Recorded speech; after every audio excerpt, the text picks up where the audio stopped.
So I'll tell you a quick story.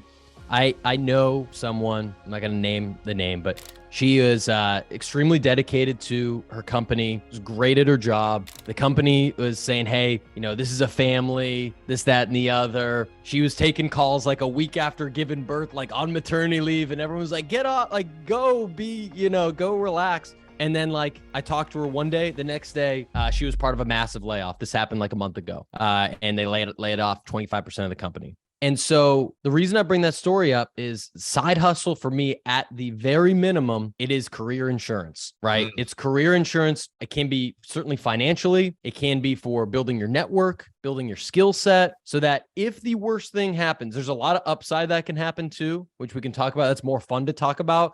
But at the very worst, I know today, if I got laid off at Gong today, I have some money in the bank because of the side hustle. But more importantly, I have 18,000 people on LinkedIn that I'm connected to or following that I could hit up, and I could find a job really quickly, I think, or at least get in an interview and start to build back up. And so that's why I think it's so important. And then the fun part is, if you're employed and you have a side hustle, then you could either learn some really cool skills.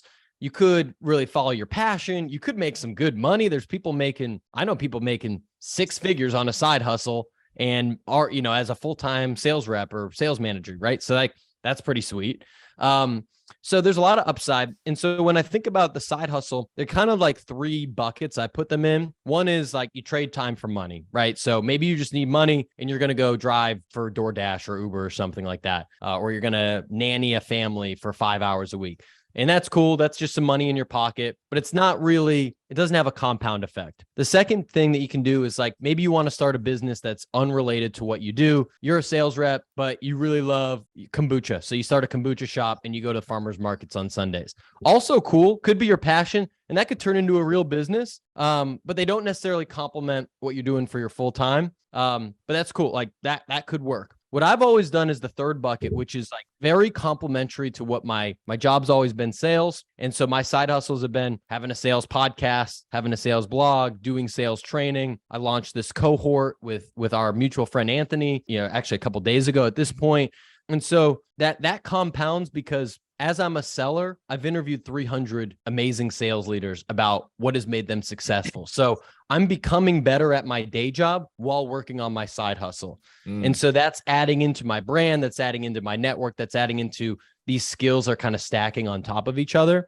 And so that's where I love to spend my time because I'm passionate about sales and I love the compound effect of it. And so when I launch a cohort or the immersion that we're doing that we can talk about in a minute is, it's all predicated on things that I've been working on that I think I'm good at and that, there's a need for in the market. And so the beauty is anyone can do that. If you're an SDR, if you're a sales manager, if you're a CRO, you have skills that the 2 years ago version of you would pay for, would maybe die for, depending on how bad you wanted to get to where you are today. So you could coach someone on how do I get a job at Google? How do I get into tech sales from another industry?